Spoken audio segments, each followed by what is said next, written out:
Since moving onto the land, I've planted a productive little veggie garden. Beetroot, carrots. Started a market stall selling artisan charcuterie. This is whey-fed Berkshire old breed free-range pork. Although we're yet to turn a profit. If this goes wrong, it's your idea. Tasted some of Tasmania's finest produce. This is the kind of apple you dream of buying. And filled my farm with animals. I'd love to put some sheep on this one remaining hillside.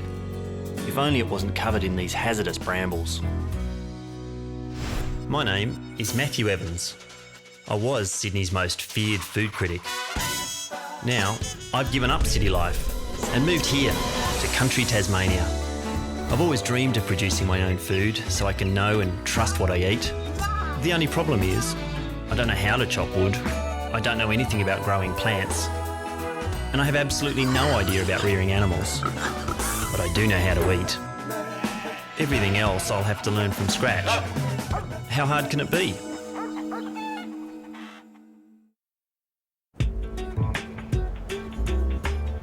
I'll need to find a hardier breed of sheep than most to handle my blackberries, and I think I have. What makes them special? What's different about this compared to just getting some merinos or... Well, for us it was mainly the fact that they shed their wool, so you don't have to worry about crutching or shearing them or anything. Yep. They're just low maintenance. Fred and his mum Anne have been breeding Wiltshire horns south of Hobart for 30 years. Fred's the local expert. So they almost look like they've got the mange. Look at that one. And because they shed their wool, they can pull free of brambles, which is just perfect for my farm. And I also hear that they're great eating. I like this one here. You have 2 or 3, yeah. It looks like a hairdo. Look. But to my four-legged mate Carrie, they're just sheep. A little while. Hey. The instinct comes out. She can't help herself. Although it's not long before the hunter becomes the hunted. It doesn't work like that, Carrie. You gotta love that. They'll probably come this way a fraction, I reckon. Matt, do you have sense? All right.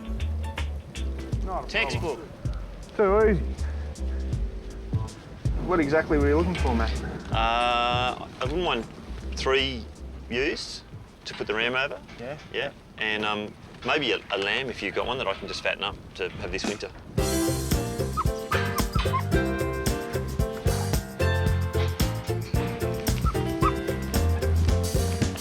Good teeth. Fantastic, thanks for that. Too easy. Thanks, Sam. That was great.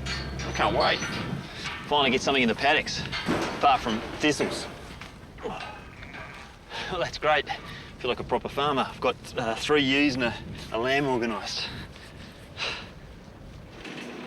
Fred's also brought over a ram to get the ewes pregnant. We'll see how he goes. Sliding door, that's posh. No, there we go. Hey, just like in the movies. Carrie certainly seems to like them. If only she could catch one. Well, there's always tomorrow. That's it, sheep. It's, I don't know, we've got about 20 animals on the farm now, which is quite amazing. I've just got the 3 ewes, the lamb to fatten up, and the ram, so could see a bit of action on the farm, a bit of loving going on down in the paddocks, which would be a nice change. It's just been weeds and thistles so far. In the few weeks since starting our market stall, we've built up some regular customers and started charging prices that better reflect our time and effort. There you are, $7.40 change. And we've even been adding new products to the range. Ross is making amazing pork pies. We've now got a cold smoked bacon. We're doing a boneless leg hammed in an old-fashioned wood smoker. Italian ragouts, all these beautiful, beautiful things. But what we're selling here is limited by what the law allows. One of the things that we've noticed is that we do a lot of beautiful things for ourselves at home, like the ham, the prosciutto that's hanging in my picker's hut, and like this chorizo that Ross is making and hanging in his stables. And these things are just so incredible to eat and so beautiful. We'd actually like to be able to share them with our customers. But there's a whole bunch of legal reasons why we can't. You know, you need proper processing facilities, and rightly so, and you need proper cool rooms and proper ways of doing things. So a lot of the things we're actually making, we're not actually able to sell. They're just for our own consumption. So this is kind of the tip of the rare food iceberg, really. My business partner Ross is a fellow foodie, and we'd both like to find a way to show people what we're really capable of. But we'll be treading a fine line with the law. Well, you know what's coming up? Bastille Day. So I was thinking of maybe doing a cassoulet lunch Okay, so do like a certain lunch and get people around and Yeah. like invite them or charge them to come around as like a thing? Or Yeah, we could charge them, but would we be able to do that legally, do you think? not if we're doing, no. They'd have to be our guests. It may not make us any money, but it'll be a great showcase of what we could one day be selling. We'll definitely have cassoulet, we'll definitely have a ham, Yep. and whatever else we get, we get. Yep. I definitely reckon there'll be some sausage, some chorizo, Yeah. some dried sausage, and I reckon we'll be able to get some rabbits and some ducks and geese. And I reckon we should be able to get all that. Oh, can I come?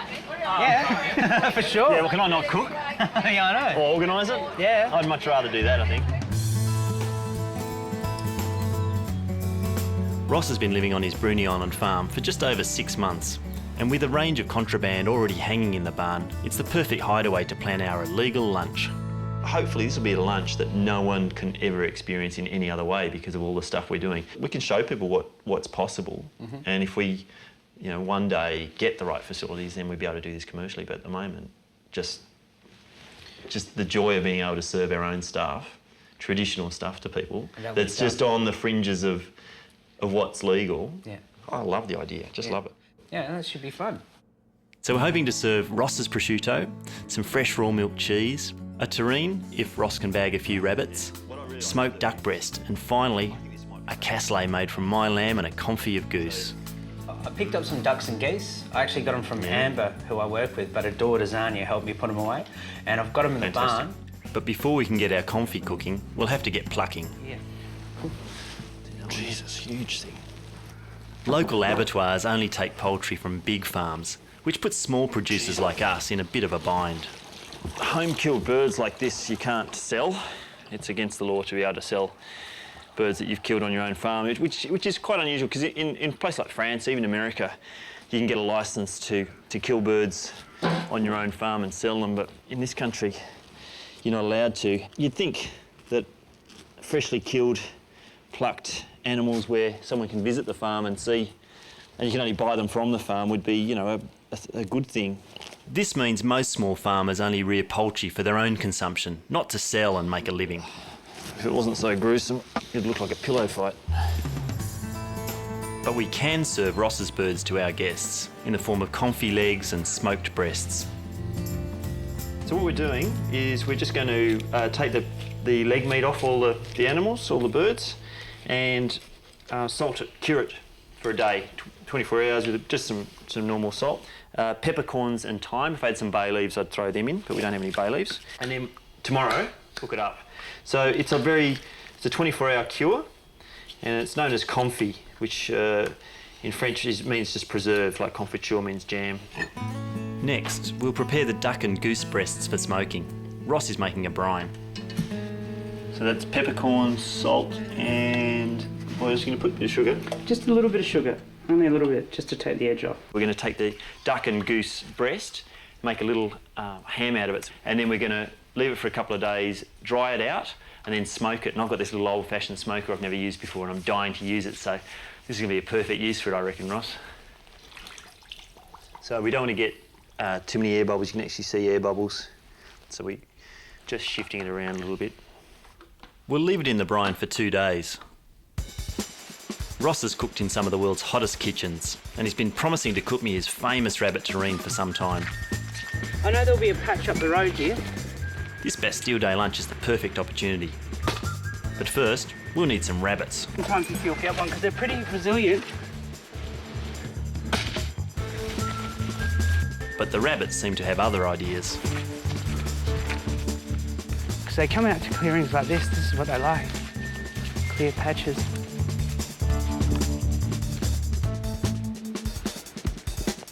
Call it quits, eh? Yeah. Round one to the rabbits. Rest just to go Maybe there won't be rabbit terrine after all. and give it a rest. Back on my farm, and only 3 days to go before our Bastille Day lunch.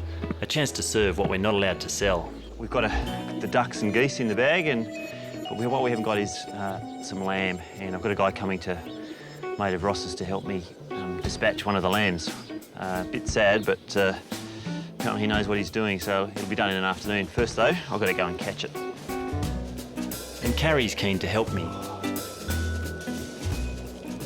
No chance. Help might not be the right word. I wish I knew how to train a sheepdog. Harry, no. Come. Off, come. Good girl. Leave him. Hey. Good girl. That's it, leave him alone.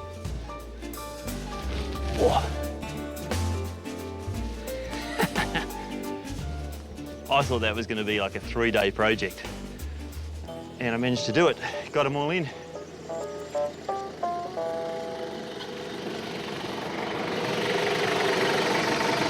Okay. Hey, Matthew. How are you? Mark, is it? Yeah. Or Hat? Hat, they call me, yeah. Now, I was going to ask why they called you Hat, but I suddenly... Yeah, you worked that one out. Yeah. In true country fashion, Hat's happy to help out a neighbour, but I'll invite him over for a roast later and hopefully keep the favours flowing. Well, that was a bit easy. Too easy? I've got the right one, haven't I? Yeah, that's the one. All right, well, you let the rest out now if you like. I'm really not looking forward to another animal dying. Out you go. Righto. But with Hat's quick blade to the throat, it's all over in a blink. Is that it? Very simple. You wouldn't have felt a thing. Hope you didn't have a name. No, the pigs do, but... No, I didn't decide not to name him. That's all there is to it. It was remarkably quick and clean, and 1 minute it's out here eating grass and the next it's dead, which might seem cruel, but it actually to me seems really humane because this is where it was living, this is, it was amongst its flock, and it didn't have to go to an abattoir or be put in a truck for 2 hours, it's... If you got to go, boom, that's probably the way I'd like to go myself. How old were you when you first did it? I've watched my grandfather do it since I was very young, I suppose. He had farms on Bruni. Yep. When I first started getting my hands dirty, I would have been 10 or 12, I suppose. Yeah. Wow. Yeah. Watch me do this one, you'll be able to do the rest of them yourself. Yeah, I don't think so. This makes all the difference being killed like this, instead of being trucked and yarded and all stressed out. He should be good to eat now. That's amazing. And so quick. We'll just hang him up in the shade so he can cool down. Too good. All right, mate. Thank you so much for that. And yeah, give me all next time you've got one to do. Yeah, cheers. See ya.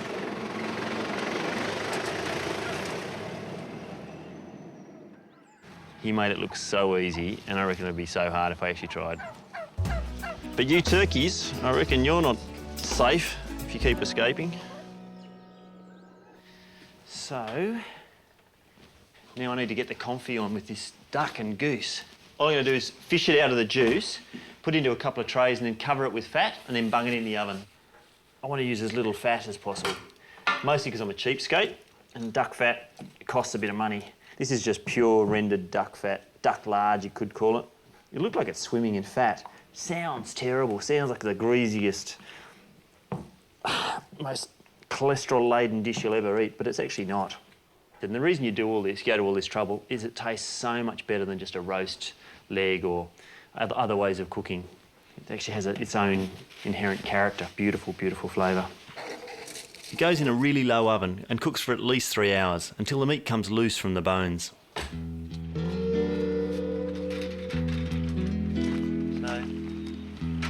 I'd really, really like to be serving some of the vegetables from my own garden at this lunch, but as you can see, something's been eating everything, pretty much everything above ground.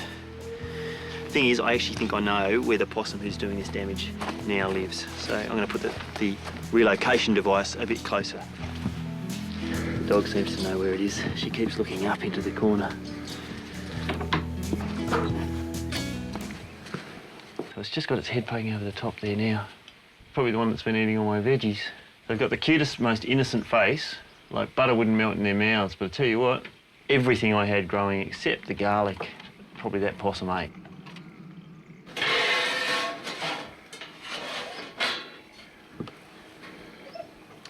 We'll see how we go.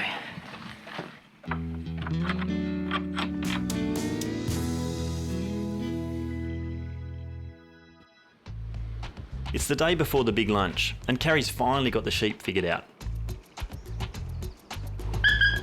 Well, sort of. I'm going to air dry the cured breasts outside on the deck while I get started on my French cassoulet. 250 bay leaves, that's cool. A rich, slow-cooked bean casserole, which I'm doing with my home-killed lamb and the confit goose. I cook up the beans with a few veggies for flavour, brown off the lamb and some of our pork sausages, and toss in some tomato. So that's that. Put the lid on when it comes to the boil, give it an hour or so, just a really gentle simmer. Better see how those breasts are doing. That was a stupid idea. I think the dog or something's taken one of the breasts. Very. It was a good idea, except for the animals. Hey, you naughty girl. You know what you've done. Still licking on the bloody lips. Well, at least she's given them a good review. Let's see how the cassoulet's doing. Wow. Come over and check this out. This is fantastic. You can't smell this, but you could just eat that. But the thing is, we're going to turn it into something even more amazing. I'm just going to tip this into here. Now we bring the flavoured beans and meat together. Add some pork belly. Certainly doesn't hurt things. And the best bit of all, the goose confit. Look at this gorgeous coloured meat. If you'd tasted this 2 hours or 3 hours after it went in and seen how chewy it was, this stuff is just a duck's guts compared to that. Just enough broth to cover it and breadcrumbs all over the top. So each step in this has a purpose. We're trying to get as much flavour out of everything as we can. We're trying to get a texture and consistency to everything that's quite precise. While I've been slaving over the cassoulet, Ross hasn't exactly been slacking off. He's actually managed to bag some bunnies for his terrine. When did you get them? Got one the other night and I got one the other morning. Bloody hell. Ross's terrine is a coarse pate of rabbit and pork wrapped in pig's lacy. The lining of one of the stomachs from a pig has this beautiful flavour. It'll hold the terrine in the mould and actually melt around it so it won't stick, and it'll hold it in place when you want to pull it out. Oh. It bakes in a water bath for 45 minutes, which is just enough time to sample the cassoulet. Good? No, very good. It's pretty amazing, isn't it? It's good. I mean, it's great. I don't think most people would ever have the chance to taste something like that. It's the big day, and we're up early to get some fresh milk for my homemade cheese. Hey, Maggie. Oh, hello. And we finally caught our little visitor. Is that the one you were talking about? Doesn't look as big and old as the one I'm after. I'll have to deal with him later. All right. A little bit messy on it, aren't you? Local cheesemaker Nick Haddo recently showed me how to make my own cheeses. The sexiest part of this whole process is now. That first moment where you put your hands in this beautiful, milky, warm feeling. And he also gave me instructions for making a fresh cheese, which I'm going to try today.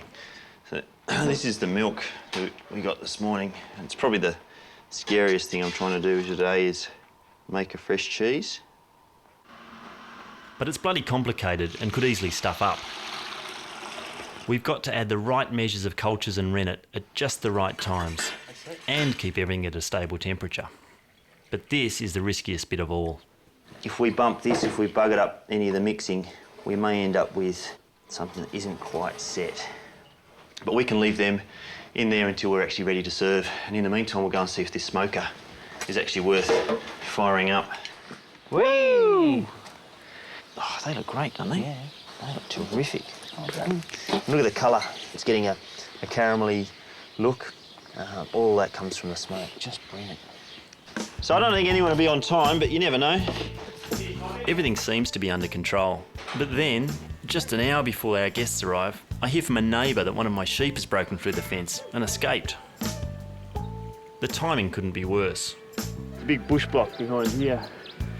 So in theory, she could be anywhere up on the hill. Maybe. They're a social animal, so I just thought she would hang around where she could see other sheep. Jesus. Look at the bush, it's bloody thick bracken, bloody blackberries. And a sheep somewhere in here, somehow. I haven't seen hide nor hair of sheep, sheep poo, nothing. It's like she wasn't even there. But with 20 guests on my doorstep, now's not the time to find her. Come on through. Thank you. Welcome to my home. The cassoulet was kind of the excuse and the backbone of the idea, but we want you to try a bunch of little things in the meantime. So to start some of this, Thought of that. this is the prosciutto which I've made. People who are out here are good customers of our market stall, and people who've helped us set up the market stall, so a bit of a core group of people.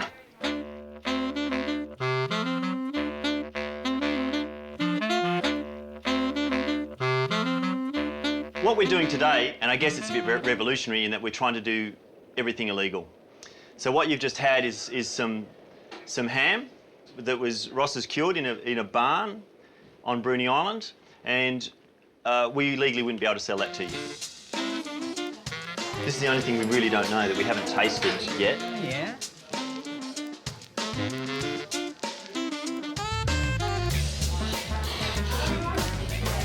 This is really good.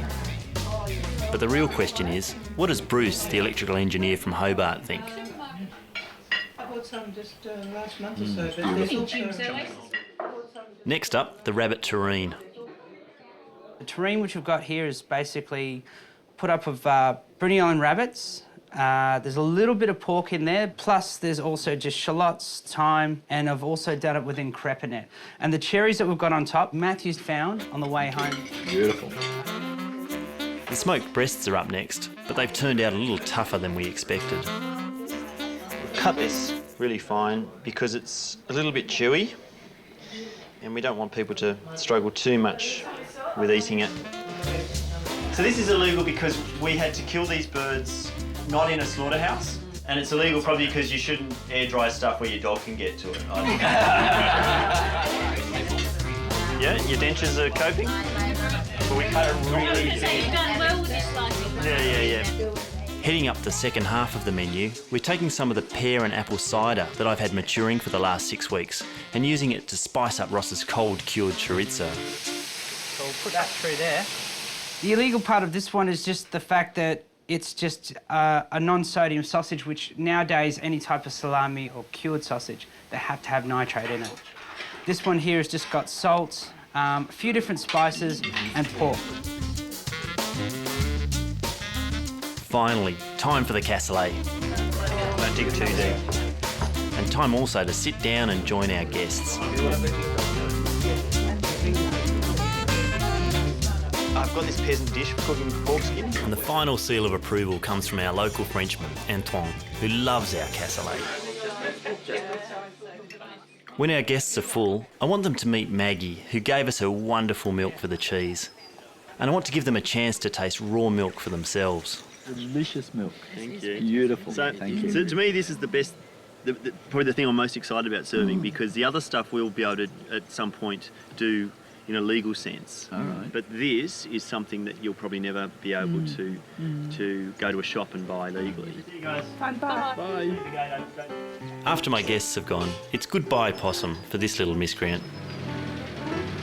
More than 10k is supposed to keep them from returning. And, to my relief, my little lost sheep did eventually turn up.